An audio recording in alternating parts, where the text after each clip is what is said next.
Hey guys, so since it's been a while since I posted anything, I decided that I was going to look through the episode 8 trailer of The Amazing Digital Circus frame by frame because I've had some theories on my mind for a while, but haven't had the motivation to actually make them into a video.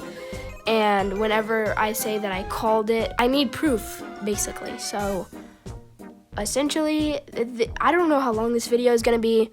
It's 1 minute and 7 seconds of just 0.25 speed and tons of pausing to analyze.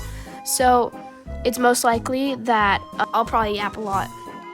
There's been a theory that Kinger created the circus since he's been around since the first abstraction, which is obviously a really, really, really long time. The Lover Without a Heart. Editor me, go look that up and see if that's something that already exists and yap about it. The lover had always wanted friends, but he didn't know how to get anyone to love him back. So Cain really is just innocent, I guess. He doesn't understand. I will probably change the audio due to it being annoying to listen to whenever it's on slow speed. The harder he tried to impress the people with his magic, the more he would drive them away. So, obviously this is talking about Cain, but the question is, can he actually feel, or was he just programmed well enough to? Because there have been some theories about Cain being a human, but I highly doubt those are true because I feel like I don't think that's something that Gooseworks would do, but it definitely would be an insane twist because that would just be really cool. Back in my old video, I discussed a possibility of Cain being a human who was brainwashed to think he was an AI, and it hasn't necessarily been proven wrong yet, so it's still a possibility. I'm gonna have to pause really quickly for the screen caps. But like he said, he's just programmed to do this. So this is the story of Little AI. So Little AI, I feel like that's gotta imply something. I just don't know what yet. It's possible that it could be a red herring and Bubble is the only AI who ruined everything. So in the end, everyone is either going to escape and he ruins it for himself and he blames himself, or everyone's gonna abstract. And honestly, with how dark this story is, if everyone abstracts, I think that Goose could definitely pull together some sort of satisfying ending from that. So honestly, if anyone else is gonna abstract, all bets are off.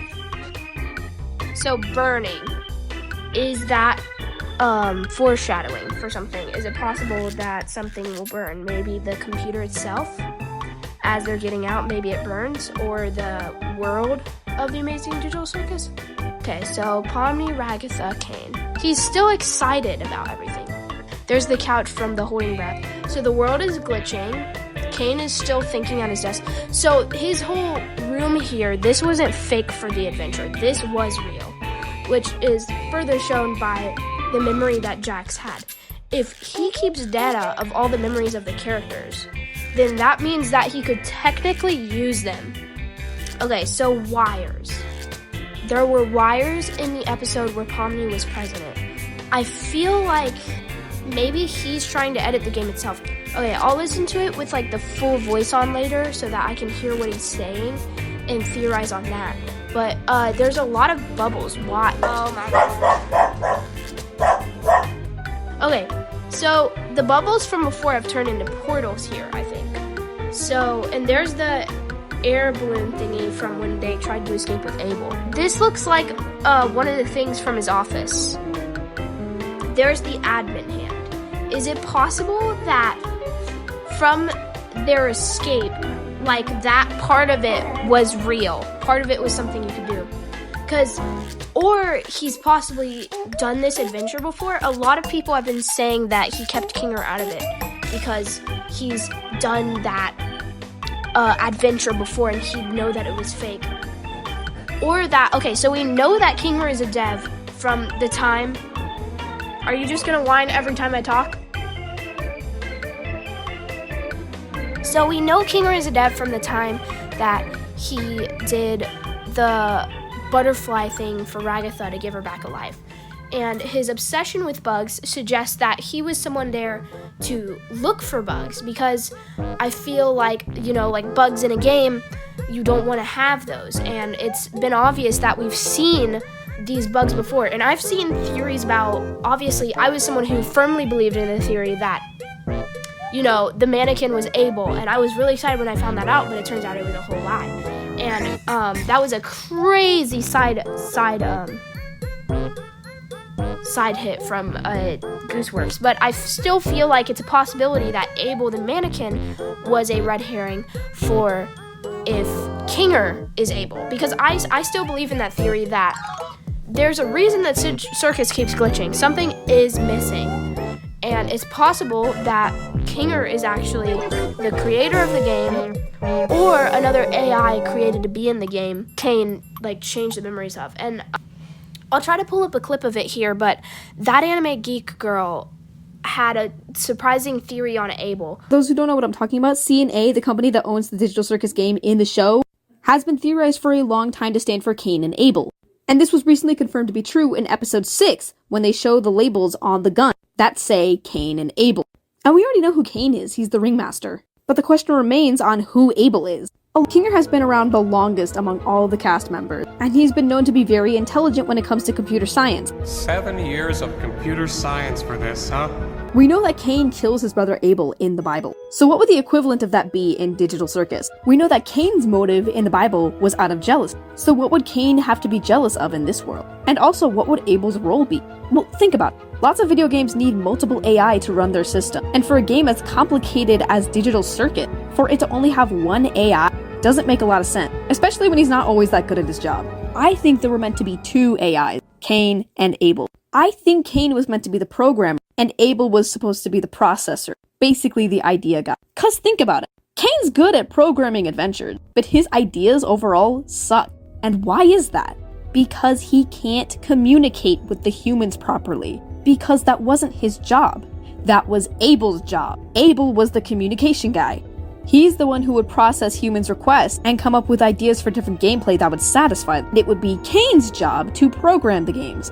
But if that's the case, then that would mean Abel would have a better relationship with the humans, because he was built for communication, while Cain wasn't. This could lead to Cain growing jealous and trying to get rid of Abel. Now, do I think he could have deleted his code? No. I don't think it's possible for Cain to be able to delete another AI as powerful as he is. But I do think it's possible he could have tried to reprogram his AI, or at least alter it, to give himself more power, all for the sake of more approval and more attention. So with that theory set in motion, where's Abel now? We were told from Gooseworks that she wanted to have a Rose Quartz moment in the show. Rose Quartz from Steven Universe later on being revealed to be Pink Diamond. Basically one character later on to be revealed to be another character. And I think she's talking about Abel. Gooseworks also said that the plot twist would be noticeable on a rewatch, meaning that they've been hinting at this reveal throughout the episodes.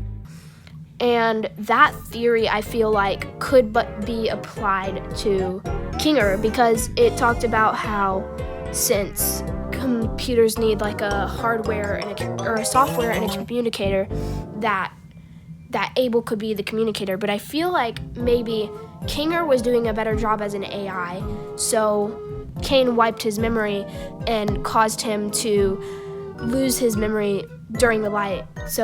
And that could be why Kinger has never abstracted. It's possible he's programmed not to. And I feel like that's also a possibility of why his wife abstracted, because she found out that he was an AI, and he still didn't know, and so she realized she fell in love with someone who wasn't real.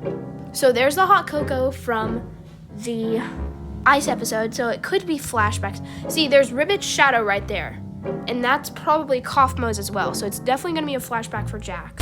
Okay, what is this frame? That's killing me. Okay, so she's running through somewhere. I wonder if we're getting flashbacks from her. So here, even even Kinger is concerned. Holy moly, he's never concerned. So I feel like in this episode, I think that Jax will Gooseworks has said that we haven't seen the worst from Jax yet, but it could be another fake out because we've seen her do this before. She's an expert at these mind games. I think that Jax is going to get some sort of redemption. There's no way he's not. The first thing he looks at is everyone else. If he were still trying to fake here, I feel like he wouldn't be relying on anyone else for anything. Looking at her hands, this is what Pomni did when she first came in the circus. They are definitely having flashbacks. I think that Cain gives them flashbacks so that, because that's what worked for his adventures before, and everyone was happy then, so he's trying to give them what they want, I guess. I feel like this could definitely easily cause an abstraction, but there's also a chance that these could be out of context of some sort of mental breakdown for the characters. Obviously, we know we're going to get a flashback for Jax. He might not, future him might not be part of the flashback. Okay, Pomni's freaked out. Also, holy rendering. He's in some sort of purple space. If we're zooming in on each of them, getting separate shots, they would be the focus of these shots, especially with how well rendered they are. Okay, see, Kinger here, he has like actual emotion and it's still in the light. So either he gets a flashback or he gets fixed somehow. Okay, so Cain is definitely losing it, but Kinger and Cain. Oh my gosh, Kinger is able. Okay, that's my hunch. If he's talking to Kinger separately, it's gonna be for a reason. And since he's been there the longest, it's gotta be that he's the creator of the game. Jax freaked out. They're all talking to each other. Jax is isolating himself. That's not good.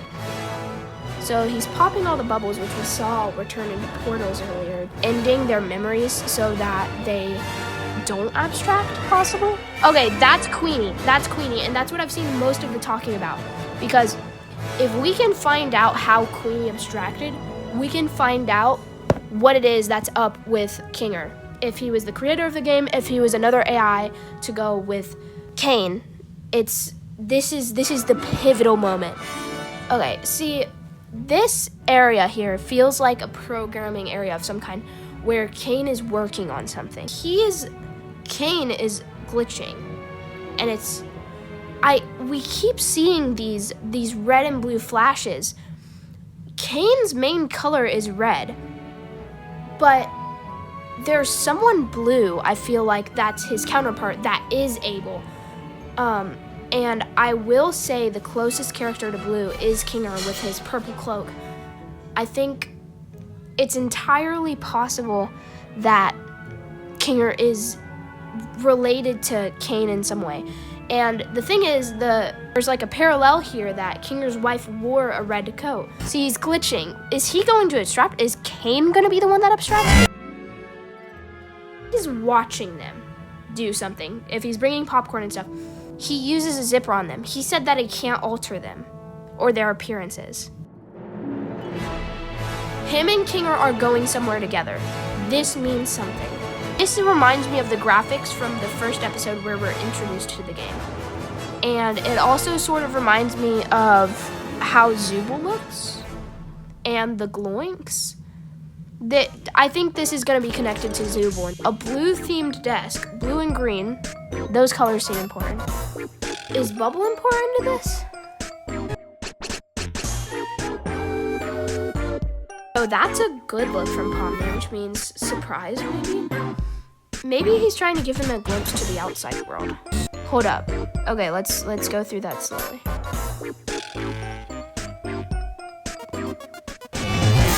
Red, purple. Oh my gosh! Red, purple, blue. Red, purple, blue. The purple gets changed to the blue. The color of Kinger's cloak is purple.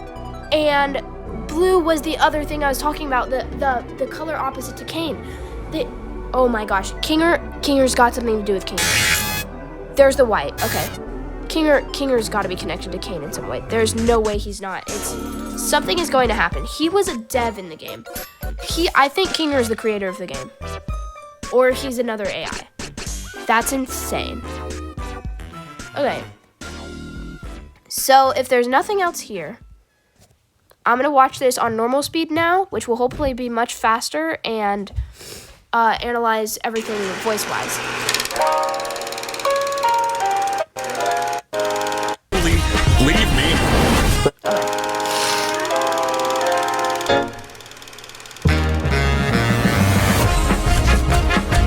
Surely they don't want to actually leave Surely they don't want to actually leave me. me, right? I can solve any problem. I can solve this one. That's what this is. A big puzzle that I need to solve. A big puzzle that he needs to solve. They never had issues like this before. I think that Cain definitely had Kinger to help him at first before his memories were wiped. And that's why Cain is struggling now. The red and blue again. And the thing is, I feel like what's odd about it is that, wait a minute, what color are Kinger's eyes? See, his eyes are blue and green. But when we zoom in on Kinger, Right? if Cain's eyes, there's a possibility that there could be a symbolism there that the reason for his heterochromia is that he's taking the role of two things when it really should be separated as one, and that maybe his eyes were originally green. Honestly, I'm just going crazy off the rails here, but I know color theories is very important. And to be honest, I would not see Gooseworks looking past putting in some color theory here, because here's the thing. Pomni's suit, red and blue. Ragatha's is purple and red. Gangle is red and white. Jax is purple and red. So we're constantly seeing over and over and over again the theme of purple and red and blue. And I can solve any problem. I can solve this one. That's what this is. A big puzzle that I need to solve. holy voice acting.